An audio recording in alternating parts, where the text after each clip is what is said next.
Graças e paz, irmãos. Vamos dar sequência e continuidade ao nosso estudo expositivo da primeira carta de Paulo aos Coríntios. Esta feita, quero convidá-los para abrirem suas Bíblias no capítulo 4 dessa carta, para agora sim darmos sequência de onde nós paramos.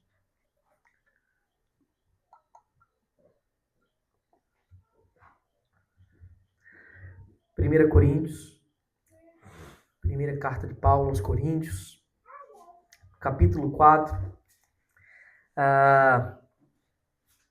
Nesse capítulo, nós não veremos hoje, não vamos meditar hoje nesse versículo, mas ele tem esse versículo bem importante, né, que a gente usa muito. E é interessante a gente mergulhar um pouco no contexto em que ele foi dito. Né? Todos conhecem quando Paulo escreve essas palavras aos Coríntios: portanto, eu peço a vocês que sejam meus imitadores. Né? Ele se declara um imitador de Cristo e diz para que os cristãos daquela igreja sejam imitadores dele. É interessante porque nós vamos mergulhar agora nesse texto que talvez para alguns possa parecer até um tanto enfadonho esse começo desse capítulo, porque apesar dele trazer ensinos para nós, ele é muito contextual. Ele traz o contexto que estava se passando naquela igreja. Nós já vimos que muitas coisas diz respeito ao contexto do que estava se passando. Mas esse capítulo ele traz esse contexto interessante, que é um contexto possível ainda hoje, mas é muito específico, e compreender isso também nos ajudará mais adiante no desenrolar dessa carta a entender melhor o que estava acontecendo naquela igreja. Nós sabemos que a igreja de Corinto ela se apresenta como uma igreja extremamente problemática. Tinha muitos problemas. É uma igreja verdadeira. Paulo os chama de crentes em Cristo, reconhece que neles existiam muitos dons. Detalhe, né, importante, o fato de existirem dons espirituais, não é? A gente fala espiritual, as pessoas já imaginam logo algo sobrenatural, né? Mas não é isso. Todo tipo de dom espiritual. Ali tinha o necessário para que aquela igreja existisse, se mantivesse constante, firme. Isso não significa dizer que automaticamente a igreja passa a ser saudável, porque as pessoas, infelizmente, em nossos dias, têm feito uma falsa equivalência de acordo que quando uma igreja recebe dons, as pessoas têm os seus dons ali evidentes, significa automaticamente que aquele povo está vivendo de acordo com a verdade bíblica. E nem sempre é isso. As pessoas têm dons, né? E Deus entrega dons à igreja, mas isso não diz respeito ao mérito das pessoas. Tá? Agora sim, o cultivar esse dom, o exercê-lo com fidelidade, depende, obviamente, da responsabilidade humana, mas isso é possível através do Espírito de Deus. Então, aquela era uma igreja verdadeira, mas vamos mergulhar um pouco nesse contexto. É nesse capítulo, lá no versículo 16, mais adiante, Paulo fala: portanto, eu peço que vocês sejam meus imitadores. Paulo está escrevendo isso para o povo. E o porquê nós vamos começar a mergulhar hoje. Os irmãos fiquem à vontade para perguntar. Vamos meditar nos primeiros 5 versículos desse capítulo, no qual Paulo fala assim, escreve, na verdade. Peço que os irmãos acompanhem suas Bíblias. Assim, pois, importa que todos nos considerem como ministros de Cristo e encarregados dos mistérios de Deus. Ora, além disso, o que se requer destes encarregados é que cada um deles seja mantido fiel. Mas a mim pouco importa ser julgado por vocês ou por um tribunal humano. Nem eu julgo a mim mesmo, porque a consciência não me acusa de nada. Mas nem por isso me dou por justificado, pois quem me julga é o Senhor. Portanto, não julguem nada antes do tempo, até que venha o Senhor, o qual não somente trará à plena luz as coisas ocultas das trevas, mas também manifestará os desígnios dos corações.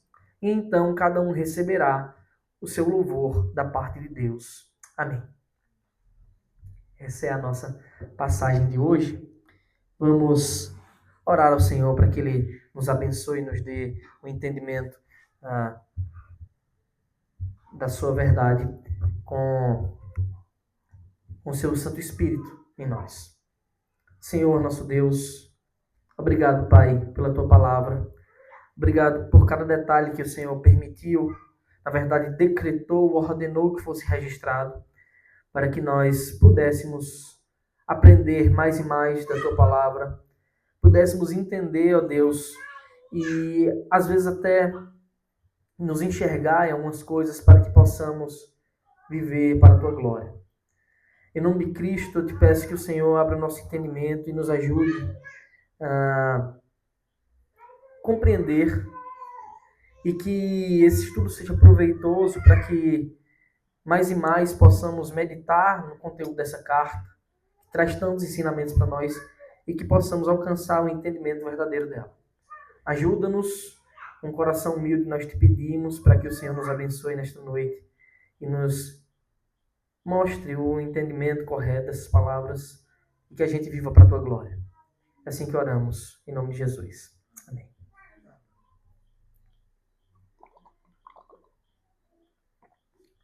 Então, o conteúdo desse parágrafo, irmãos, eu quis resumi-lo nas seguintes palavras. Paulo, papel, missão, consciência e juízo. Essas 4 palavras descrevem o que Paulo vai tratar nesse começo. Mas é importante saber que isso aqui é uma carta, né? Nós temos esse costume de dividir o texto e pregar as sessões, mas é importante sabermos que quando Paulo escreve isso, ele escreve isso num texto corrido, envia para uma igreja. A igreja é essa que nós já percebemos estava apresentando muitos problemas de diversas ordens, tá? E aqui Paulo ele retoma alguns itens que ele já tinha mencionado antes. É costume dele, né? Ele cita uma coisa, aí entra em outro conteúdo que tem a ver, mas depois ele retoma aquilo que ele estava dizendo e vai se aprofundando até chegar onde ele quer.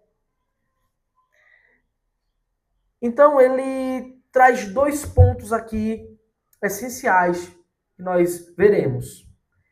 Primeiro, qual é o papel dos ministros de Deus? Aqueles que Deus chamou, qual é o papel deles? Segundo, quem é que julgará esses servos de Deus? Não julgamentos gerais, mas quanto ao seu papel. Não é? Então é importante a gente saber que havia confusão da parte dos coríntios quanto ao papel dos apóstolos. Está claro, né? Porque eles criaram divisões. Eles diziam, olha, não, eu sou de Paulo. Aí outros diziam, eu sou de Cefas, acho que é Pedro. Aí outros diziam, não, eu sou de Apolo, outros eu sou de Cristo. Por que eles estavam gerando essas divisões? Aquela era uma igreja com rixas, dividida, partida. Até nossa irmã fez uma pergunta sobre o que significa estar dividido quanto igreja, né? Mais do que criar uma denominação, estar rachado quanto à ideia de comunhão. Estava rompida a comunhão ali. E eles tinham essa confusão sobre o papel de cada um. E Paulo ele já tinha citado, olha, um planta, outro rega, mas o crescimento vem de Deus. Então, aquela igreja, eles tinham uma confusão qual era o papel, acerca de qual era o papel dos apóstolos. Ou qual era o papel dos ministros. Eu estou falando aqui apóstolo não apenas os 12, os 13, na verdade, com Paulo, mas aqueles que também foram enviados para manter a igreja, pregar naquela igreja. Então, podemos, nesse sentido aqui, colocar Apolo no meio, tá bom? E eles estavam julgando esse papel. O problema é que eles estavam fazendo isso de modo equivocado. Eles estavam julgando, assumindo uma posição que eles não podiam, que era a posição divina de julgamento. Eles estavam julgando mediante o que eles concebiam, ou que eles achavam pela expectação, pela expectativa. Eles viam o povo, eles tinham aquelas crenças deles, eles olhavam os filósofos, eles pensavam que a igreja era uma coisa parecida, então eles tinham o direito de fazer esse julgamento. E aí nós percebemos, na verdade isso já podia ser percebido antes, mas nesse capítulo mais específico, nós percebemos essa verdade, que é a problemática. Uma das grandes problemáticas não era apenas a divisão que estava acontecendo ali. Não estava acontecendo somente divisão naquela igreja, onde cada um achava que podia seguir os seus próprios líderes, como se isso fosse algo especial. Não, eu sou de Paulo, então eu tenho uma característica, outra eu sou de Apolo, eu sou de Pedro. Eu tenho que ir hidratando, tá, irmãos? Então, muitos dos coríntios, eles estavam literalmente desprezando o apostolado de Paulo. Esse é um fato que a gente percebe no decorrer da carta, tá? Eles literalmente estavam desprezando o apóstolo Paulo, desprezando a sua autoridade, desprezando o seu ensino, fazendo pouco caso da sua liderança e julgando, como eu disse, de modo errado, tomando a posição divina, e faziam isso segundo os padrões humanos. E aí que o apóstolo Paulo intervém. Na verdade, ele iniciou sua intervenção no capítulo 1, versículo 1. Quando ele se apresenta para aquela igreja e diz assim: Paulo, apóstolo de Cristo, não pela minha vontade, mas pela vontade de Deus. É interessante quando a gente passa e a gente percebe agora todas as nuances do que Paulo vinha escrevendo, como ele vinha escrevendo, mostrando que o seu papel não foi algo que ele diz assim: eu vou pregar agora porque eu quero esse papel para mim. Mas como ele está mostrando para aquela igreja que Deus o direcionou para aquele chamado ali. E que eles não tinham o direito humano de julgar o seu ministério, pelo menos em um determinado aspecto. Tá bom? Então o apóstolo Paulo intervém com essas palavras. Note que tudo que ele fala aqui está conectado com o problema da igreja. Aquele era um problema já enraizado na igreja.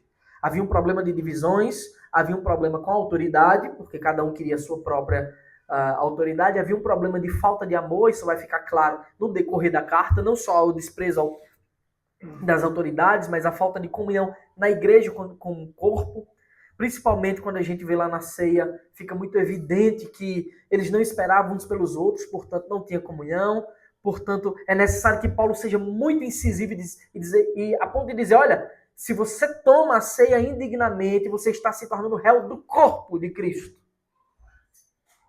Porque você está rompendo o corpo, e o corpo de Cristo é a igreja. Então, esse capítulo, pelo menos esse começo do capítulo, ele é muito interessante, apesar de talvez a gente lê ele, a gente passe por ele sem dar muita atenção, porque ele não traz aquelas palavras mais chamativas, aquelas doutrinas que a gente ama, que a gente se empolga quando vai estudar. Mas ele é interessante quando a gente percebe as nuances do que Paulo está escrevendo, como ele tem conexões com outros pedaços do texto, e ele nos diz exatamente qual é o problema daquela igreja. E um dos grandes problemas era esse. Eles estavam desprezando o apostolado de Paulo. E Paulo, ele está literalmente, irmãos, fazendo uma defesa do seu apostolado. Aqui. Quando nós lembramos que, em algum momento, Paulo disse que já escreveu a eles, tá? Aquela igreja. Paulo já escreveu aquela igreja. Essa, na verdade, é possivelmente a segunda carta, ou a terceira que ele já escreveu. Claro, canônica, que torna-se que é inspirada, a primeira. Depois Paulo escreve de novo, né, que é a segunda carta. Nesse meio tempo, ele já disse, a gente viu, relembramos a semana passada, que ele envia Timóteo, alguém de confiança pessoal, que ele sabia como ia lidar com aquela igreja. A igreja, ela continua nos mesmos problemas. Hoje, nossa irmã postou brincando, né, convidando as pessoas, disse assim, isso é o que está exatamente no final do capítulo. Vocês querem que eu vá aí com a vara ou com amor? Veja como esse capítulo ele se encerra. Tudo está caminhando para esse clímax lá no final. Ou vocês acordam, ele está dizendo assim, e percebem que eu fui enviado por Deus e ouvem o que eu estou dizendo, porque vocês estão correndo um risco iminente de cair em apostasia, ou eu vou ter que ir aí, pessoalmente. Aí vocês vão conhecer Paulo bravo. Vocês vão não bravo porque eu estou irado e porque eu sou arrogante. Paulo não está dizendo isso. Mas porque é necessário uma atitude mais enérgica. Porque, infelizmente, aquelas pessoas estavam correndo risco de chegar ao ponto da apostasia, ao confundir igreja com paganismo, com filosofia humana, com o mundo lá fora. Qual a raiz de tudo isso, irmãos? Onde normalmente está a raiz do problema na igreja? O problema na igreja, vira e mexe, parte da negligência e do abandono na palavra. Isso pode acontecer em dois níveis. Isso pode acontecer quando as pessoas simplesmente abandonam, deixam de estudar, elas são negligentes. Ou pode acontecer também num nível interessante, que é quando as pessoas estudam demais e elas abandonam não pela falta de conhecimento, mas pela arrogância que se torna muito grande. Elas passam a pensar, eu sou conhecedor mais que todo mundo, então eu tenho o direito de fazer o que eu quiser. Não é?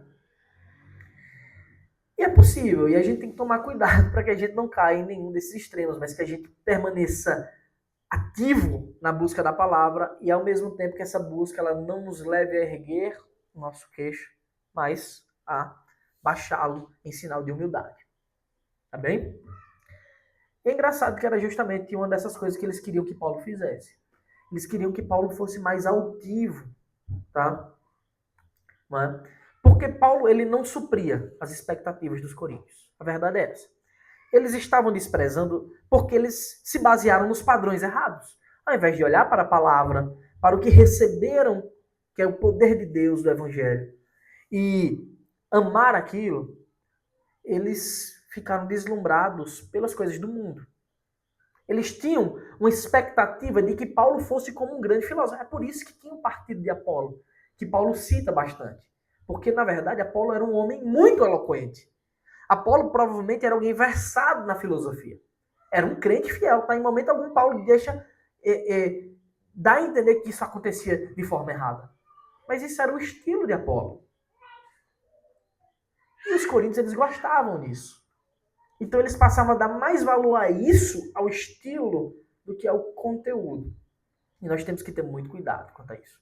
Na verdade, boa parte do que acontece nas igrejas hoje é isso. As pessoas dão mais valor ao estilo, à indumentária, do que ao conteúdo. Então você vai ver as coisas acontecendo em todos os níveis. Tem igrejas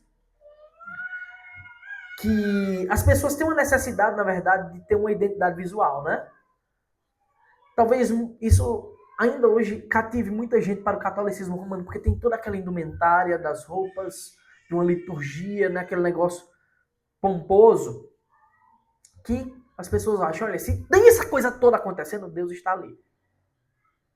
Já outros prezam por uma simplicidade tal que acham que também a simplicidade torna-se uma indumentária. Hã? Alguns talvez, e eu falei, eu sou uma pessoa que usa, né, o colarinho clerical de vez em quando, talvez ache que aquilo ali é uma coisa demais, quando não, ali só serve para identificar o papel daquele que prega. Que ele está ali sob um ato de escravidão à palavra de Deus. E nada mais que isso. E nós temos que ter muito cuidado, porque outras pessoas também pensam que a indumentária melhor são as emoções de um grande show, de um grande espetáculo acontecendo. E vão aqueles cultos que são espetaculares. Se brincar, tem gente descendo de tirolesa no meio do culto, fazendo um monte de coisa assim, absurda. As pessoas olham.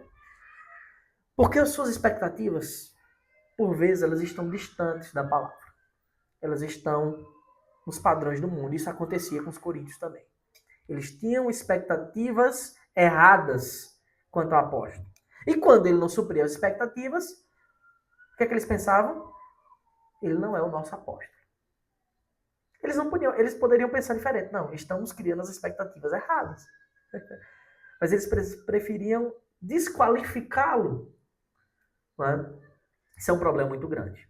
E aí, eles tinham essas expectativas quanto padrão de sabedoria do mundo. Lembre que Paulo já falou sobre isso. Olha, capítulo 1, versículo 17, ele tem dito: afinal, Cristo não me enviou para batizar, mas para pregar o evangelho. E como é que Paulo fez isso? Não com a sabedoria de palavra, para que não se anule a cruz de Cristo. E eles eram apaixonados pelos sofistas. Faziam aquelas voltas e mais voltas dos seus discursos, tornando extremamente eloquente, bonito. Porém, era vazio. E eles pensavam, não, a gente quer isso. É legal a mensagem da cruz, mas a gente quer um discurso cativante. Um discurso que qualquer coitado entende, tá errado. Isso não é uma filosofia pura. Filosofia pura, poucos entendem. São os gabaritados, né? Só aqueles que têm um alto padrão. Eles estavam com as expectativas erradas. Segundo, Paulo ele levou diante deles uma vida humilde. Nós já lemos sobre isso. Né? E ele deixa bem claro, quando eu estive entre vocês, irmãos, foi em fraqueza, temor e grande tremor que eu estive entre vocês. Mas eles não queriam isso, porque essa não era a aparência que eles esperavam de um grande líder espiritual. Eles queriam um líder altivo, alguém que demonstrasse poder. Aí Paulo fala aquelas coisas, olha, Deus não chamou muito esse nobre nascimento. Escolher as coisas loucas, as desprezadas, as visas que não são. Veja como o tempo todo ele está tentando levar eles para o caminho correto. Eles estão insistindo. E Paulo ele deu um exemplo de vida. Ele esteve lá diante deles em fraqueza, temor e grande tremor. Mas quando eles viam os filósofos pregando, eles estavam lá pomposos. Semelhantes como os fariseus viviam. Claro que a ideia é um pouquinho diferente, mas a semelhança estética, possivelmente. Enfim, tem mais. Paulo ele apresentou uma simplicidade do ensino porque ele era sensível ao nível, à maturidade da igreja. Então ele diz lá no capítulo 3, eu lhes dei leite para beber. Não pude alimentá-los com comida sólida, porque vocês ainda não podiam suportar. E mais, nem ainda agora podem, porque vocês ainda são carnais, vocês são crianças na fé. Paulo ele tinha essa sensibilidade. Ele não deixou de alimentá-los. Ele alimentou com alimento, né? Só que eles queriam uma coisa elevada. Eles queriam algo assim estrondoso, extraordinário, que Paulo falasse das riquezas do céu. Segunda carta, ele vai falar um pouco disso, né? Que foi elevado ao terceiro céu, não sabe como, diz que as palavras lá são inefáveis. Mas agora eles não podem suportar, porque eles são meninos na fé, são neófitos.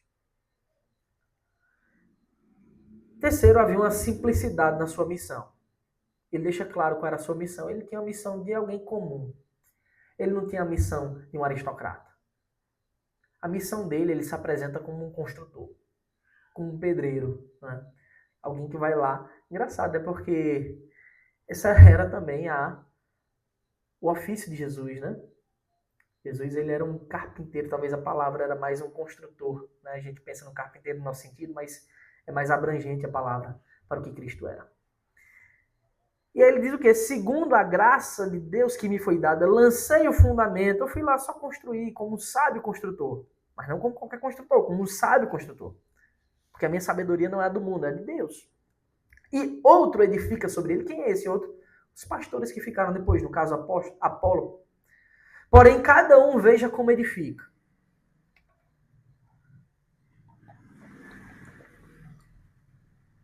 Então, irmãos, nós temos essa junção de informações. Isso estava levando, essas divergências de expectativa, levando os coríntios a desprezarem o apostolado de Paulo. Isso é muito sério, né? Porque nós reconhecemos que aquilo que ele escreveu, não sempre, tá? Paulo errou, ele deixa claro que ele era um pecador também. Mas aquilo que ele escreve aqui é inspirado por Deus. Infalível, inerrante. E aí ele apresenta os servos com uma grande missão. Ele começa no versículo 1 do nosso texto. Essa é a característica do texto. Ele está fazendo uma defesa do seu apostolado e mostrando como eles estavam enganados ao criar essas expectativas e ao julgar o seu ministério baseado nas expectativas mundanas que eles tinham. Assim, pois, importa que todos nos considerem como ministros de Cristo e encarregados dos mistérios de Deus. E essa passagem ela complementa o ensino dele lá no capítulo 3, versículo 5. Se você está com a sua Bíblia aberta, leia. E ele faz uma transição da figura de linguagem usada, tá? Lá ele tinha dito, quem é Apolo? E quem é Paulo? Aí Paulo diz o quê? São servos por meio de quem vocês creram. Isto conforme o Senhor concedeu a cada um.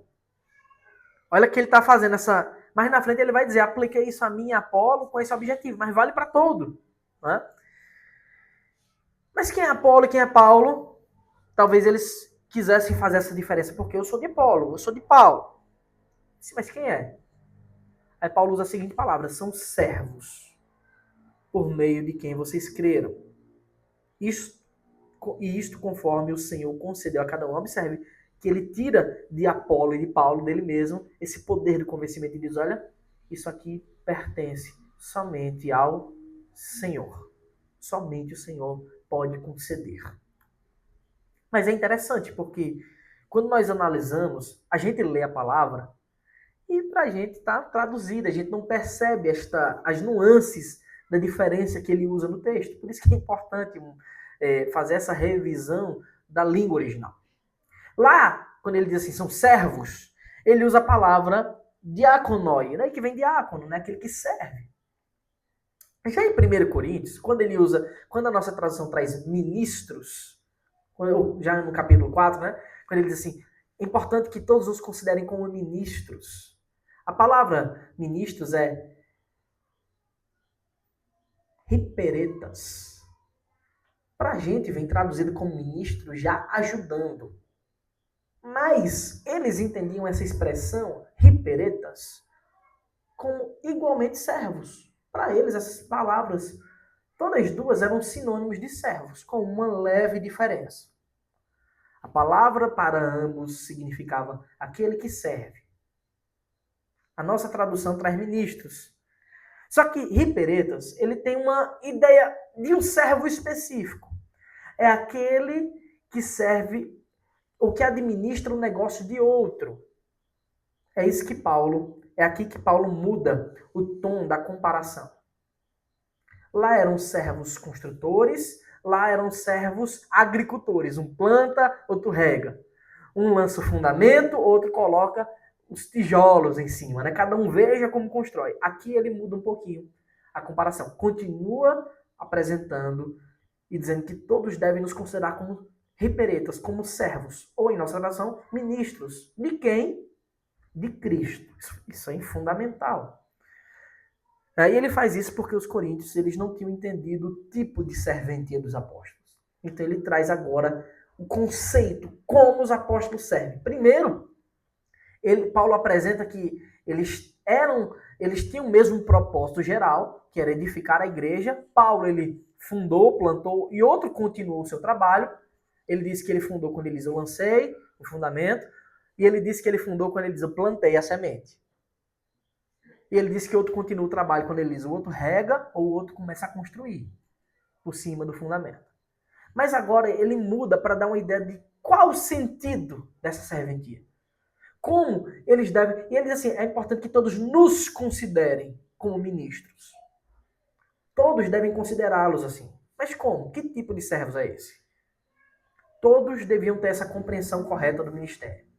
Apesar de servir aos coríntios, Paulo diz assim, todos nos considerem como hiperetas, que para a gente vem traduzido como ministro, talvez dificulte um pouquinho. Não está errada a tradução, não.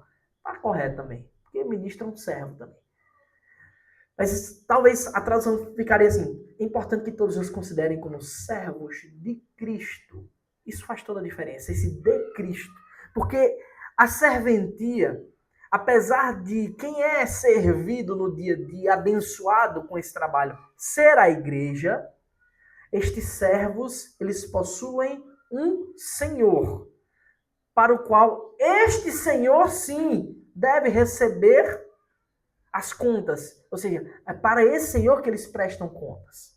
É importante que todos entendam isso. Nós somos servos de Cristo. Tá bem? Tudo bem, irmãos? Estão compreendendo? Portanto, a prestação de contas de um ministro é, antes de tudo, ao seu Senhor. Apesar de servir no sentido próprio da coisa aos irmãos da igreja, eles tinham que prestar contas a Deus, como todos, como o autor aos Hebreus diz lá, que todos vão prestar contas aos pastores, né? E eles devem fazer isso com alegria e não gemendo. Os interesses, né, que os ministros devem defender, portanto, não são os interesses da maioria, pelo menos os caprichos da maioria, mas os interesses do seu Senhor. Os coríntios, eles não eram os senhores. Deus é o Senhor. E eles, pelas fraquezas, pela distância da palavra, por serem relutantes em ouvir, eles estavam querendo assumir essa posição de Senhor. Portanto, eles queriam ditar como deveria ser o ministério apostólico. Escolher, não, o apóstolo para nós tem que ser desse jeito. E se tem que ser desse jeito, eu escolho de qual grupo eu quero ser. Se eu quero ser o de Paulo, se eu quero ser o de Apolo. E aí Paulo está dizendo, opa, peraí, vocês estão errados em tudo isso, porque todos são ministros, todos são servos, todos nós. Mas somos servos não de vocês, somos servos de Cristo. Nós servimos a vocês porque Cristo nos ordena. Vocês estão compreendendo? Que eles apesar de serem servidos, eles não eram os senhores. E eles estavam confundindo isso. Isso era muito preocupante. Irmãos, quando Paulo escreve essa carta, é importante, ele está se dirigindo a uma igreja. Significa que absolutamente cada um dos indivíduos daquela igreja estava cometendo esse pecado? Não. Tá? Possivelmente, tinha muita gente ali. Era uma igreja grande, aparentemente. Muita gente fiel nesse aspecto. Só que o erro, ele se dissemina muito rápido, ele contamina muito rápido. Né?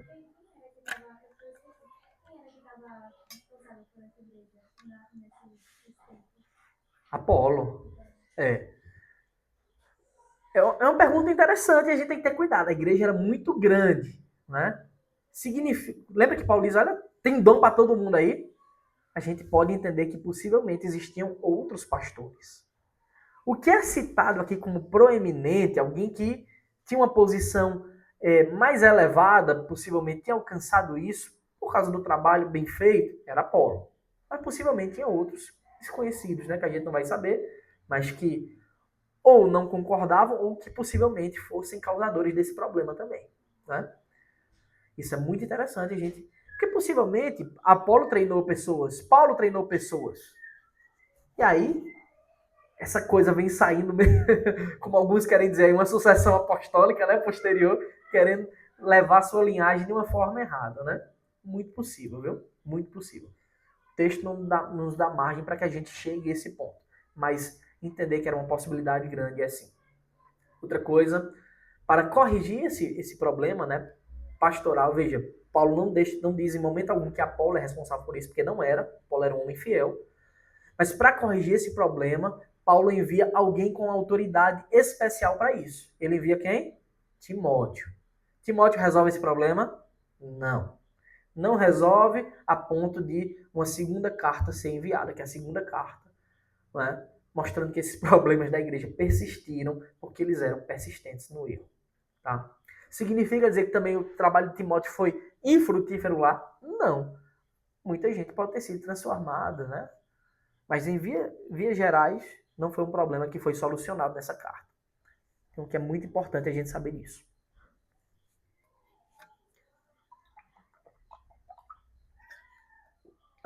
Então, continuando. Assim, pois, importa que todos os considerem, veja, todos tinham que ter essa consciência, porque isso é o conceito de comunhão. Que eles são ministros de Cristo. Aí Paulo vai além e, né, ele acrescenta mais um detalhe nesta serventia. Alguém que administra as coisas de alguém. Aí ele usa quase que um sinônimo para isso. E encarregados dos mistérios de Deus. Então Paulo ele sai da metáfora, né, do que planta, do que rega, para aquele que administra. Porque encarregado aqui é uma palavra que poderia ser tanto traduzida como mordomo ou como despenseiro. Quem é despenseiro? Aquele que cuida da despensa, aquele que tem a chave da despensa. O que é que bota-se na despensa? Os alimentos, os estoques, né, de tudo. É aquele que administra as coisas. Mas não é o dono da casa que faz isso. A ideia é que um senhor grande tem uma despensa grande e tem despenseiros, pessoas que que têm acesso à fonte do alimento para distribuir, para colocar na mesa, tá? E essa palavra usada aqui, né, para dispenseiros é oikonomos. É justamente daí que vem a palavra economia. E oikos, né, esse oiko é de casa, né? Aquele que administra, que tem a lei da casa. A ideia é essa, dessa palavra. Então, economia, aquele que vai e administra os bens de outro. Mas isso é feito em um lar. Então, a forma como Paulo sai de plantação e construção, ele agora vem para dentro do lar. Como é que é essa vida do lar? A igreja, como uma grande família, tem os seus dispenseiros. Aqueles que vão lá mexer na dispensa para alimentar a igreja. Em algum momento Paulo está dizendo que todos os que fazem isso só porque o fazem são automaticamente santos e inquestionáveis? Em momento nenhum ele está dizendo isso. Mas ele está dizendo que ele é um daqueles que administra, que tem a chave da dispensa. E era assim que todos os coríntios deveriam ver os pastores e apóstolos. Né? E também nós devemos ver como aqueles que administram, pelo menos que têm esse papel de administrar as coisas de Deus para o povo. De repartir a sabedoria para o povo. É um chamado especial de ensinar, de acolher, não é? Na verdade, esse é um chamado universal, mas os pastores eles têm chamado vitalício, né? Que eles têm que fazer isso constantemente, ensinar o tempo todo, acolher, exortar, disciplinar, aquelas coisas todas que os irmãos já sabem que é próprio do ministério pastoral. E, obviamente, o era também no ministério apostólico. Tá bem, irmãos? Então, ser um ministro, servo e encarregado, mordomo, ele tem implicações. A primeira implicação é a autoridade confiada. Uma autoridade foi confiada. Isso significa que os coríntios eles não tinham direito de rejeitar ou contestar a autoridade de Paulo, que era isso que eles estavam fazendo, contestando. Será que ele realmente tem essa autoridade toda? Porque a gente olha para ele é fraco. A gente olha para ele ensina de um modo que todo mundo entende. Não é nada especial. Veja, por que eles pensavam assim?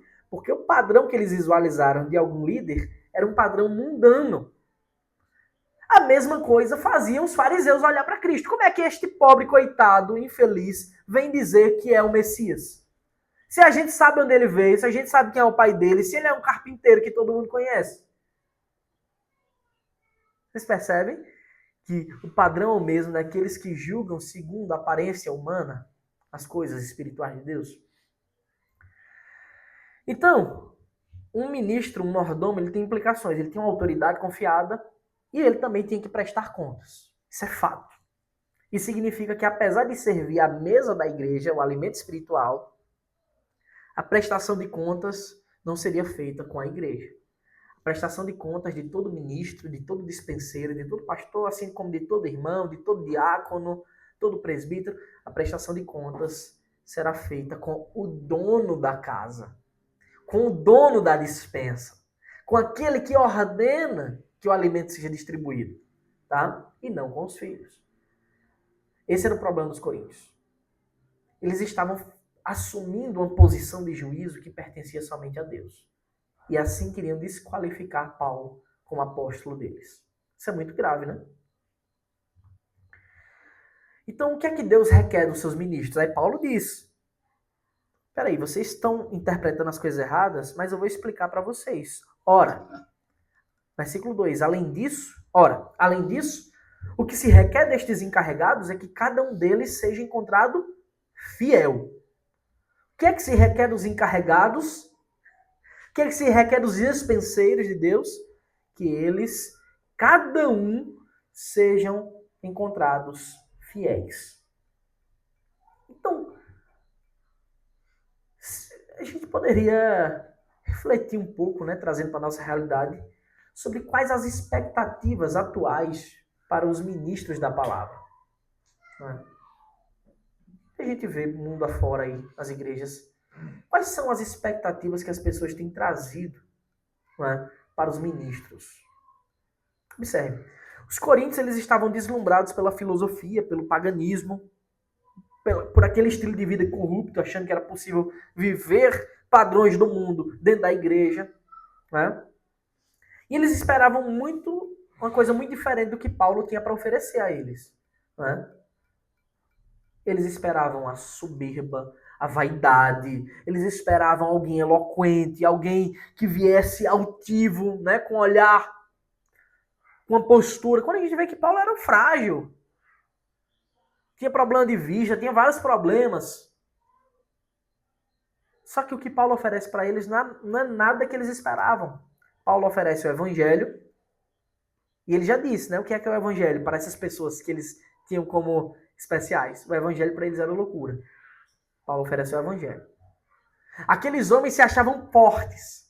Aí Paulo oferece o quê? Ele vai em fraqueza. Aqueles homens gostavam da pompa, do status, da aparência. Paulo vai como? Com simplicidade. Tudo que eles esperavam, que eles criavam expectativa, Paulo não supre. Mas se a gente pensar Na igreja atual, contemporânea, quais as expectativas que as pessoas têm feito dos pastores? Me diga se não são exatamente as mesmas dos coríntios. E quando algo acontece que é contrário, o que eles pensam? Isso aí não é um ministro de Deus. Não é um dispenseiro de Deus. Eles desqualificam na fonte. Só que eles fazem isso como? Assumindo o papel de Deus. Porque Paulo diz o quê? O que se requer dos encarregados não é nada disso que vocês estão querendo aí. O que se requer dos encarregados é que cada um deles seja encontrado fiel.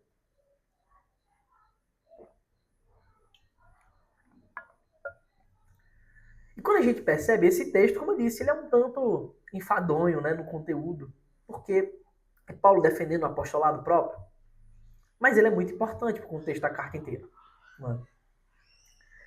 E se você, né, empregasse, né, se você fosse um empregador, tá um pouquinho errado aí no slide, né, empregasse alguém para tomar conta de sua despensa. Agora se coloque, não se coloque no papel de Deus, tá? Mas no papel de alguém poderoso, que tem uma despensa muito grande, muitos filhos para alimentar. O que você espera de uma pessoa que vai assumir a despensa da sua casa? Alguém de confiança, que vai ter a chave da sua casa, dos seus bens. Você espera dessa pessoa altivez? Você espera dessa pessoa orgulho? É evidente que não. Você espera que essa pessoa seja fiel a você. Que quando você sair e deixar os seus filhos com essa pessoa, ela cuide bem. Ela alimente-os como convém, proteja-os do mal. Assim? Quando a gente se coloca na posição correta, não na posição de Deus, mas na correta para a análise, a gente vê o quão eles estavam viajando. Eles estavam loucos, os coríntios. O padrão de Deus para os dispenseiros, isto é, para aqueles que administram os recursos espirituais da igreja, o padrão de Deus é fidelidade. E você deve saber muito bem o que é ser fiel a Deus. É aquele que obedece aos mandamentos, que faz aquilo como Deus ordenou, com firmeza, com amor ao mesmo tempo, né? Então Paulo ele não está dizendo que outros atributos não sejam necessários. De momento algum ele está dizendo isso. Afinal, ele mesmo escreve para Timóteo, né? Quais são as classificações, as qualificações que os presbíteros e diáconos devem ter. Eles devem ser aptos a ensinar, né? Humildes, eles devem ter uma única esposa, os filhos devem andar no caminho do Senhor, não dados ao vinho, né? Pessoas de bom testemunho e por aí vai. Mas todas essas coisas refletem a fidelidade a Deus. Nenhuma delas era aquilo que os coríntios esperavam. Não é que eles não se preocupassem com isso. Se preocupavam. O problema é que eles estavam querendo trazer para o rol coisas que não convinham. E aí, o que acontece é que nós temos Paulo agora no banco dos réus dos coríntios. É isso que acontece. Paulo, ele é colocado não de forma, como é que eu posso dizer, literal, mas de forma velada no banco dos réus dos coríntios. Porque era isso que circulava na sua ausência. Né? Isso fica claro quando ele diz as seguintes palavras: mas a mim, e cuidado para não interpretar isso como arrogância, tá? Pelo contrário, o que ele está fazendo é justamente ser extremamente humilde. E a gente vai ver o porquê mais adiante. Mas a mim, pouco importa ser julgado por vocês ou por um tribunal humano. Nem eu julgo a mim mesmo. A clareza com que Paulo escreve indica que ele estava sendo de fato julgado. Não num tribunal de fato, não era sobre disciplina, mas era sobre a autoridade do seu ministério. Você pergunta, Paulo cometeu algum pecado? Não. Paulo, o pecado dele foi não suprir as expectativas dos coríntios. Ele não atingiu o que aquele povo esperava. O problema é que aquele povo esperava coisas pecaminosas. Eles queriam uma espécie de filósofo. Eles queriam alguém altivo. Eles queriam alguém que chamasse a atenção das pessoas. Talvez as pessoas de fora. Para que eles... Talvez você tenha passado por isso já. Né? Essa ideia de que às vezes as pessoas pensam no crente como alguém que não estuda, alguém que é enganado, né? Que tem algum líder lá querendo levar o dinheiro da pessoa toda, né? Aí você tem que explicar, não, meu irmão, não é todo mundo que é assim não, tem igreja séria, você vai explicar aquela coisa toda. Mas é chato, às vezes você quer Que as pessoas vejam, olha aqui o nosso lugar. É um lugar, poxa, pancada, que você vai vir aqui e você vai sair mais inteligente do que quando você entrou. Né? Às vezes a gente quer isso logo, mas isso não é o sentimento certo. A gente quer. E aí Paulo ele não estava disposto a suprir essas expectativas. Porque, na verdade, a mensagem da cruz, para estas pessoas, era loucura. Então era justamente assim que os filósofos ou seguidores deles iam ver os crentes. Vocês são loucos. Vocês acreditam num Deus que morre. Como assim? Só que a gente já viu que a mensagem da cruz é loucura para os que se perdem. Mas para nós que somos salvos, é o poder de Deus. E aí Paulo diz, olha, pouco importa se estou sendo julgado por vocês ou por um tribunal humano, mundano lá fora. Nem eu me julgo. Então quando ele diz assim, pouco importa, a princípio pode parecer arrogância, mas só parece, mas só a princípio. Né? O que Paulo está dizendo é que não fazia diferença alguma para ele quem o estava julgando, seja irmão em Cristo ou um tribunal mundano. Como de fato ele foi julgado num tribunal mundano e foi morto, né? Todos sabem disso. Inclusive, segundo ele, nem ele mesmo importava com o próprio julgamento. Mas isso acontecia porque ele não tinha o direito de fazê-lo. Porque Paulo também era humano. Paulo ele também tinha expectativas humanas. Só que ele sabia diferenciar aquilo que o seu coração queria com aquilo que Deus requeria. Lembre-se que ele tinha expectativas humanas. Chega um momento que ele pede a Deus, Senhor, não aguento mais esse espinho na minha carne. Tira. Isso é ele falando, ele desejando. Só que Deus olha e diz assim, basta, Paulo. Minha graça te basta. Meu poder se aperfeiçoa na fraqueza. Paulo fala o quê? Ele fica rebatendo Deus, ele desqualifica. Não. Tá bom. Assim seja. E segue a sua vida. E tem que conviver com aquilo pelo resto da vida. Então, quando ele está dizendo que nem ele mesmo se julga, é porque ele sabe que, nesse aspecto, nem a sua própria opinião do que o que seria melhor importa. O motivo disso fica claro no versículo seguinte. Ele diz assim, quem me julga é o Senhor. Aí ele vai dizer, só tem um que pode assumir essa posição. Por que pouco importa? Para entender melhor, a gente deve ler os versículos anteriores, né, em conjunto. Paulo diz assim, pois, importa que todos nos considerem como ministros de Cristo e encarregados dos mistérios de Deus. Todos devem nos considerar isso, porque é isso que somos, servos de Deus, ministros de Cristo, encarregados das coisas de Deus, não é das coisas de vocês. Vocês são alvo da obra, mas as coisas são de Deus. Ora, além disso, o que se requer? Quem é que requer? Só quem pode requerer é o dono dos servos, que é Cristo. O que se requer, que Deus requer, em outras palavras, desses encarregados, é que cada um deles seja encontrado fiel. Ou seja, o que se requer deles é que eles obedeçam ao Senhor, não aos caprichos de ninguém. Mas a mim pouco importa ser julgado. Se vocês pensam diferente, isso não vai afetar o que eu tenho que fazer. Porque tanto vocês como um tribunal humano, até a mim mesmo, eu estou inapto para fazer esse juízo. É isso que Paulo está dizendo. Só Deus pode fazer. Então, como encarregado de Deus, a obediência deve ser dada a Ele. Após receber a autoridade de Deus, a sua fidelidade deve ser devotada a Ele. Inclusive, isso vale para todos os crentes. Se Deus te deu um chamado, uma ordem para agir, faça. Independente do que pensem. Agora, cuidado, se Deus te deu essa ordem, não vá sair fazendo qualquer coisa e dando esta desculpa como se fosse um aval para fazer qualquer maluquice. Né? Isso deve ser feito enquanto formos fiéis, obviamente. De igual modo, pouco importa o juízo de qualquer um deles que não seja Deus. Obviamente, se de fato ele se mantém fiel ao Senhor. E aí o que Paulo está falando o tempo todo, e isso faz parte da sua linguagem, é uma linguagem escatológica. As cartas de Paulo sempre apresentam isso. Ele está sempre remetendo ao fim, porque tudo levará a um fim perfeito e concreto. O grande dia do juízo, o grande dia da vinda do Senhor, o grande dia da ressurreição, o grande dia que ele vingará o seu povo, o grande dia que ele nos chamará de volta, que ele condenará o mundo. É um grande dia. E tudo aponta para esse dia. Em todos os argumentos de Paulo, ele sempre está caminhando para isso.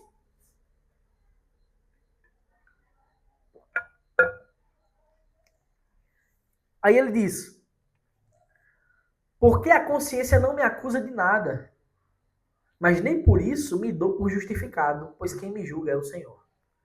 A sua consciência não acusa. Aí alguém poderia pensar, olha como ele está sendo arrogante, ele está dizendo que a consciência dele está limpinha. Não é isso, irmãos, que ele está dizendo. O motivo não é a ausência de falhas, mas a capacidade de julgar. Ele não podia fazê-lo. Então a sua consciência não acusa, não é porque ele se vê como perfeito. É que ele não tem o direito de assumir este papel de juízo do apostolado que pertence somente a Deus. Então é justamente o contrário. Olha o versículo em conjunto. Mas a mim pouco importa ser julgado por vocês, ou por tribunal humano, ou até por mim, nem eu posso me julgar. Porque a consciência não me acusa de nada. Olha que o conjunto é esse. Não é a frase isolada. Porque a consciência não me acusa de nada. Mas o fato dela não me acusar de nada não significa que eu estou perfeito. É por isso que ele diz, nem por isso, mas nem por isso me dou por justificado, pois quem me julga é o Senhor. Os tribunais humanos são inaptos para julgar o ministério apostólico. Nem eu me julgo, porque ele também é humano. E a sua consciência ele não pode acusá-la, porque isso também seria um tribunal humano. A sua consciência também não pode justificá-lo, por isso que ele também diz, nem eu me acuso, nem eu me justifico, porque isso não cabe a mim. Observe, nem eu digo que eu estou errado, que o meu ministério não vale, nem eu estou dizendo que o meu ministério é perfeito. Porque eu sou inapto, assim como vocês, para fazer esse julgamento. Pois o mérito desse juízo pertence somente a Deus. Isso é interessantíssimo. E qual o mérito? É um juízo aleatório? Não. Ele já deixou claro que Deus requer dos seus ministros é que cada um deles seja encontrado fiel. Não é? Então Paulo está aqui apoiando a ideia que é comum dos nossos dias, que o povo diz assim, só Deus pode me julgar? É isso que Paulo está dizendo? De jeito nenhum. Paulo não está dizendo isso. O que ele está dizendo é que a avaliação do trabalho apostólico, a avaliação do mérito, não é segundo os homens, mas é segundo Deus. É Deus que retribui o seu galardão. Nem os homens poderiam retribuí-lo nada, ainda que demonstrassem gratidão ao que ele fizesse, que não estava acontecendo, né? Nem mesmo Paulo tinha o direito de julgar se fiel ou não, mas sabia que esse juízo viria de Deus. E ele aponta para tudo, porque a fala de Paulo ela é sempre escatológica, é sempre apontando para um fim que certamente chegará. E aí, no versículo 5, ele encerra, né, essa sessão, que na verdade não se encerra, ele continua, só que vai ganhando novos tons aí. E ele diz assim, portanto, ele vai para o ensino claro, não julguem nada antes do tempo. Olha que coisa interessante, ele não está dizendo que eles não julguem nada, mas é um julgamento específico, não julguem nada antes do tempo, até que venha o Senhor, o qual não somente trará à plena luz as coisas ocultas das trevas, mas também manifestará os desígnios dos corações. E então cada um receberá o seu louvor da parte de Deus. Paulo está ensinando aqui, irmãos, o não julgueis? Tá? Não, de modo nenhum. Paulo não está dizendo isso. Tá? No capítulo 5 e no capítulo 6, ele vai justamente ensinar a julgar. Então a gente tem que saber do que Paulo está falando aqui, para que a gente não se perca. Lembra qual a problemática? Aquela igreja estava rejeitando o seu ministério apostólico. No capítulo 5, por exemplo, versículos 12 e 13, Paulo diz, pois com que direito haveria eu de julgar os de fora? Mas será que vocês não devem julgar os de dentro? Os de fora, esses Deus julgará. Expulsem o malfeitor do meio de vocês. Quando ele vai tratar daquele caso escabroso, né, do rapaz tomando a mulher do próprio pai, ele manda a igreja julgar. Expulse o malfeitor. Então Paulo não está dizendo aqui não julgueis. No momento algum ele está ensinando isso. E mais, capítulo 6, versículo 5, ele diz, digo isso para a vergonha de vocês. Será que não existe nem ao menos um sábio entre vocês que possa julgar entre seus irmãos? Aí você vai ver mais adiante como esse problema de divisão e de falta de amor era grande naquela igreja. Porque aqueles homens entravam em litígio um contra os outros. E pior, Ao invés de buscarem um tribunal cristão, crentes para dizer, vamos consertar isso aqui, eles estavam indo para tribunais mundanos, para juízes mundanos, um crente contra o outro. Paulo está dizendo, não tem ninguém entre vocês que possa julgar. Não tem nenhum sábio. Olha como eles tinham um problema de divisão do corpo. Tá? Muito sério. Então, irmãos, Paulo não está ensinando aqui aquela famosa frase, né? Da carta na manga para quem quer pecar. Não julgueis. Só quem pode me julgar é Deus. Paulo não está ensinando isso aqui. Tá? Definitivamente, ele não é contrário aos julgamentos. Mas ele é contrário aos julgamentos que são próprios de Cristo. Existem julgamentos que pertencem somente a Deus. Esse é o julgamento escatológico. Por isso ele diz, portanto, não julguem nada antes do tempo até que venha o Senhor. Ou seja, não assumam o papel do juiz final, que é Deus. Vocês são chamados para julgar as coisas pontuais. Defini-las através da palavra, se é certo ou se é errado, e assim proceder. Mas jamais tomar a posição de Deus. Em outras palavras, não julguem pelos motivos errados. Não julguem segundo os padrões desse mundo. Era justamente o que eles estavam fazendo. E aí, está escrito, portanto, não julguem nada antes do tempo, até que venha o Senhor, o qual não somente trará a plena luz, olha o que Deus vai fazer no seu juízo. Olha como o juízo de Deus ele é especial, porque ele tem efeitos próprios. Ele não somente trará a plena luz as coisas ocultas das trevas, o que tiver nas trevas vai ser revelado, mas também manifestará os desígnios dos corações. O que também está oculto nos corações será revelado. E então cada um receberá o seu louvor da parte de Deus. Então Paulo relata a grandiosidade do julgamento final, quando Jesus voltar. Tudo estará às claras, as ações e os próprios corações. Em outras palavras, Paulo está dizendo aqui, tem certeza que os padrões que vocês estão querendo usar para rejeitar o meu ministério, para dividir a igreja, é santo? Porque quando Cristo voltar, tudo ficará às claras. E aí não vai ter nenhum cochicho, nenhuma conversas escuras. Tudo que está nas trevas será revelado em plena luz. E tudo que está oculto nos corações também será revelado. E aí Paulo termina com a seguinte palavra. Essa é impactante. E ele é muito esperto, né? A forma como ele é muito sábio. Claro, e divinamente inspirado. E então cada um receberá o seu louvor da parte de Deus. Observe que quando Paulo fala do resultado do juízo de Deus, ele não fala sobre condenação, ele diz assim, e cada um receberá o seu louvor, o seu elogio da parte de Deus, quando esse juízo acontecer. Então Paulo usa a parte boa do juízo. Só que aqui está implícito o contrário também. E se as coisas que forem reveladas das trevas e dos corações forem coisas terríveis? Deus vai louvar isso aí? Cristo louvará? Então está implícito também que os infiéis recebem a sua devida retribuição no juízo de Deus. Portanto, ninguém deve assumir juízos que pertencem somente a Deus. A argumentação de Paulo está claro que é uma defesa ao seu ministério. Paulo ele tem o direito de fazer isso totalmente. Porque ele recebe um ministério especial, um chamado especial de Cristo. Não é? Em algum aspecto, devemos utilizar e aplicar isso em nossas vidas? Devemos, com toda a humildade e submissão possível à palavra de Deus, para que a gente não extrapole isso. Algum pastor pode usar esse texto para dizer, olha, eu sou pastor, fui ordenado e vocês não podem julgar o meu ministério? Pode usar isso. Não pode.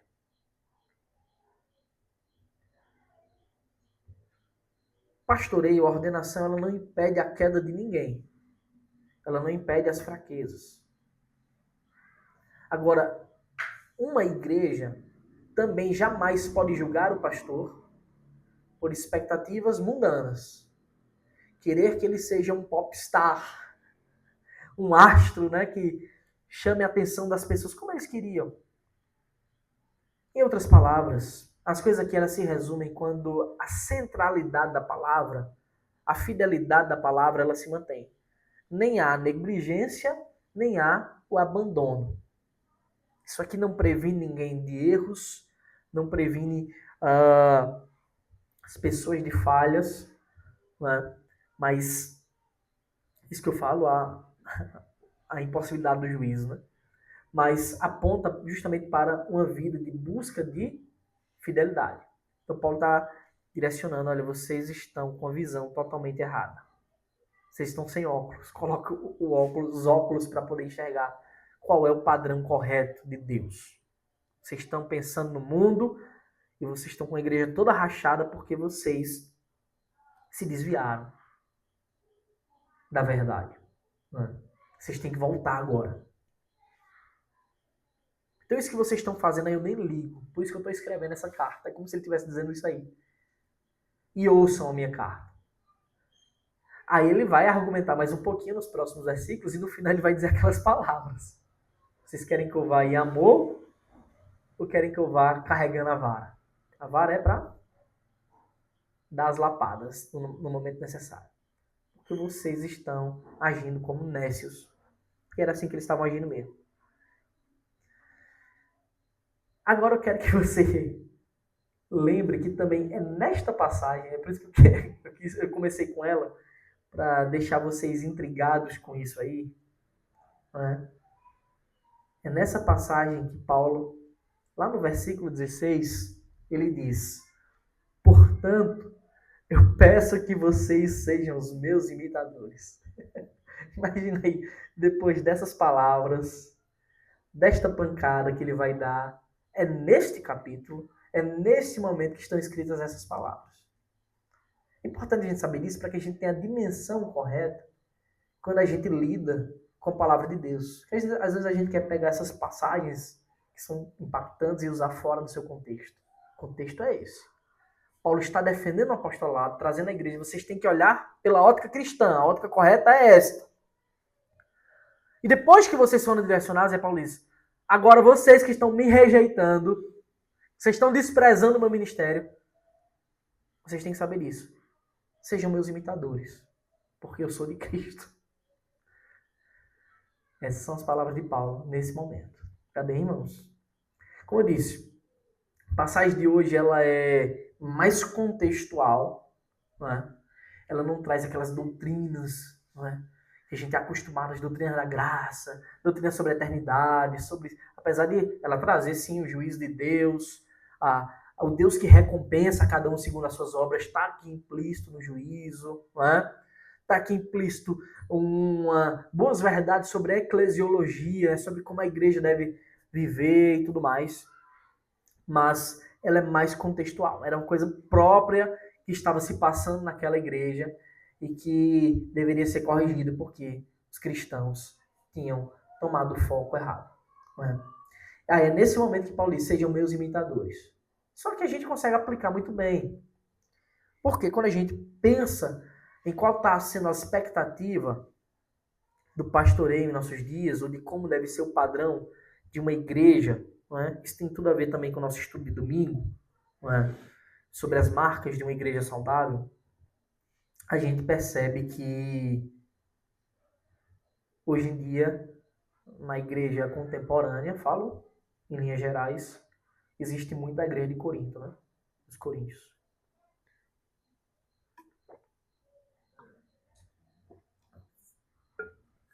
Todo tipo de erros duplos, né? Alguns assumindo que não pode assumir das falas de Paulo, né? Como se fosse uma licença para dizer que o ministério pode ser de qualquer jeito, quando não é isso que o apóstolo está dizendo. E outros para desejarem ou criarem as expectativas de pastores como os seus, talvez se naquele tempo eram os filósofos em quem eles espelhavam, talvez hoje os espelhos sejam os influenciadores, né, da modernidade. Esse é o contexto que se passa também a carta aos Coríntios. Não é só uma igreja que está em decadência moral, não é só uma igreja que está em divisão, mas é uma igreja que estava rejeitando uma autoridade apostólica. Então vocês conseguem perceber que o buraco, né, no popular é mais embaixo. Né? O problema daquela igreja era muito grave. Uma pergunta, irmãos? Naquela época tinha algum pastor que tinha essa mesma característica de hoje em dia? Característica alguma, assim. Tipo, que imitavam teólogos. É muito provável, assim, não tem nenhum mencionado, mas é muito provável que sim. É muito provável que o fato de Paulo estar escrevendo essas palavras, não é? Ele vai dizer assim, mas nos próximos versículos, apliquei essa verdade figuradamente a mim, a Apolo. Figuradamente, ele não está dizendo que não aconteceu, não, viu? Ele está dizendo que ele tomou-se como exemplo, e Apolo em especial, né, porque foi quem ele deixou, mas justamente pelo fato de que tinham outros. Porque a gente pensa só, a igreja de Corinto, talvez a nossa visão seja uma igreja como a nossa. Um único espaço onde as pessoas se reuniam. Aquela cidade, naquele tempo, era uma metrópole para aqueles dias. Então, possivelmente, essa igreja tinha vários núcleos. Era para ser uma igreja única, né? Atualmente, que a ideia de várias denominações é algo bem mais recente, né? Mas eram para ser uma igreja única, com a mesma essência, mas possivelmente com vários núcleos de reunião, talvez se comunicassem entre si, em algum momento talvez estivessem juntos. E vários núcleos indica vários líderes, não é? Então, como Paulo fala isso, ele usa eu sou de Paulo, eu sou de Cefas, eu sou de Apolo, eu sou de Cristo. Possivelmente existiam muitos pastores querendo ter os seus próprios, vislumbrados também, né, pela liderança, querendo ter os seus próprios seguidores, fazendo esta confusão, né? Então, possivelmente sim. Não diz quem, não diz quantos, mas a ideia do texto é que isso, em alguma medida, estava também acontecendo na liderança, em alguns líderes. Como a gente sabe que acontece hoje muito. Né? Hoje é mais fácil encontrar um líder não fiel do que um fiel, sem sombra de dúvidas. Né? Mais alguma pergunta, irmãos? Texto difícil? Eu achei difícil. Achei muito importante você É difícil esse texto, não é fácil. contextualizar tudo certinho, porque dá margem para muita interpretação errada aqui. Se pegar isolado, né? É por isso que eu gosto sempre de lembrar, estamos lendo uma carta, né? Então pense quando você recebe uma carta, a nossa de novo, trazendo para nós hoje, diríamos, estou recebendo um e-mail, um direct, né, uma mensagem no WhatsApp. Você não lê duas frases, não, essa outra frase eu vou ler no outro dia. Você lê a mensagem completa, né?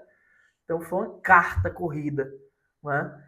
E talvez a gente pensar nisso num corpo inteiro, sem as divisões de capítulos e versículos, que é algo muito posterior, séculos depois, facilita a nossa essa compreensão de um corpo, né? De uma mensagem única, uma problemática que veja, a problemática central era uma igreja dividida. Só que quando ela é dividida no corpo, ela está dividida porque não entenderam liderança, ela está dividida porque não entenderam a palavra da verdade, ela está dividida porque não entenderam Jesus preso na cruz por completo, ela está dividida por vários aspectos. Né? Então Paulo, ele no decorrer da carta, ele vai trabalhando esses aspectos todos, né? Que começa com uma denúncia, veja, começa com a denúncia, ele recebeu uma denúncia dos membros da casa de Chloe. Qual foi a fofoca, né? Não, na verdade foi uma denúncia, né? Mas qual era a fofoca que tinha naqueles dias? Então, quando ele recebe essa denúncia, aquela pessoa relata, está acontecendo isso e isso na igreja. Estão lhe desprezando por isso, isso e isso. Né? Então não é uma fofoca, foi uma denúncia porque, de fato, esse era o papel de Paulo, fazer esse julgamento também. Né? Veja, essa é uma das fontes. Né? Tudo indica que, de algum modo, outros líderes se comunicavam com Paulo também via cartas. Né? Mário, esse julgamento dele foi quanto ao ministério de Paulo, ao fato, eles questionavam se Paulo realmente tinha sido escolhido por Deus para esse ministério, e talvez questionavam até a Paulo realmente ser um servo de Deus, já que tem esse viés catológico no final. Eu não acredito que eles, não quanto a Paulo ser um servo de Deus, mas como quem diz assim, ele não serve pra gente, ele não se encaixa aqui. Entendeu? Como se eles quisessem dizer assim, o padrão nosso é outro. Nós temos outro selo de qualidade. A ideia está mais para isso. Não rejeitando Paulo como um servo fiel de Deus, não é? Mas é porque eles não entendiam o que era ser um apóstolo. Que era alguém chamado para perder a vida. Eles não queriam isso. Eles entendiam que um líder ele fazia o caminho contrário. Ele era chamado para a ascensão. Na verdade, boa parte das pessoas entendem isso ainda hoje. Né? Então você vai ver hoje nas igrejas as pessoas chegando com os pastores com cada um. O status é ter o maior carro, né? O carrão. Os relógios mais caros. O terno mais caro. Né? Não estou dizendo que eles chegavam nesse nível. Tá? Mas talvez a percepção... É parecido porque o padrão naquele dia não era necessariamente a roupa. Mas o status público, né, de um grande orador, de um grande pregador, de alguém que arrebanha multidões. Né? Há quem diga, claro, isso é só especulação, há quem diga que Paulo ele não era alguém de uma linguagem eloquente a ponto de ser cativante. Né? Algumas pessoas até brincam dizendo que isso fica provado quando Paulo prega não sei quantas horas e o cabo dorme e cai da janela, né? Claro que é porque ele estava pregando ali a madrugada toda. Mas tá muito mais sobre assim, um selo de qualidade. Você não se encaixa muito bem aqui. E a partir daí geram-se burburinhos e uma coisa aumenta, e, sabe? E vai aumentando e desqualificam ele como pastor, pelo menos para eles. Né? Não necessariamente eles estavam julgando se Paulo era um crente. Eu acredito que esse não era a razão. Mas a razão de que tem gente melhor que você. Tem alguns que gostam de você pela nostalgia, porque você veio fundar a igreja aqui, mas nós não, nós preferimos esse caminho aqui, isso aqui é bem melhor. Sabe? E aí geram-se divisões, essa divisão é talvez o grande... Isso é também um aspecto da divisão, tá? Mas o grande perigo da igreja. Não é? Veja, a gente falou sobre divisões, não era o fato de ver que tinha um herege pregando, dizer, ó, a gente rejeita isso e aí a gente rompe. Não é sobre isso. A divisão é, tá, a igreja funcionando, acaba dizendo, não, eu não vou com a cara de fulano não, acho mais interessante outro caminho. Sem saber receber, né, a pluralidade dos presbíteros, né, que é para ser assim na igreja de Deus, cada um com seus próprios enfoques e dons. Né?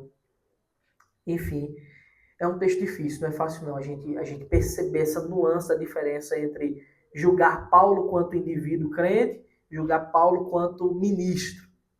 A verdade é que eles não entendiam o papel do dispenseiro. Qual é o papel daquele que serve?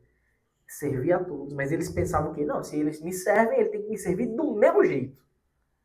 E é isso que Paulo está dizendo, não é do seu jeito que a gente lhe serve. Eu sirvo a você, mas eu não sou seu servo, eu sou servo de Deus. Então esse era um grande problema. Eles não percebiam qual era o ministério apostólico.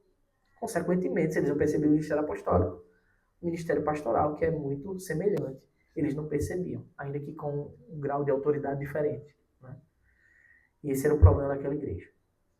E aí gerava-se divisões, partidos, né? Cismas, partidarismo dentro da igreja.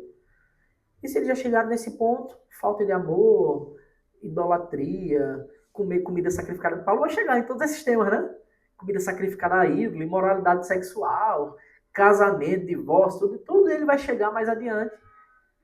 Então a gente vê como aquela igreja era uma igreja verdadeira, mas saudável ela não era. Né? Saudável ela não era. Então, tem tudo a ver com o que a gente está estudando também nos domingos. Bem? Mais alguma pergunta, irmãos?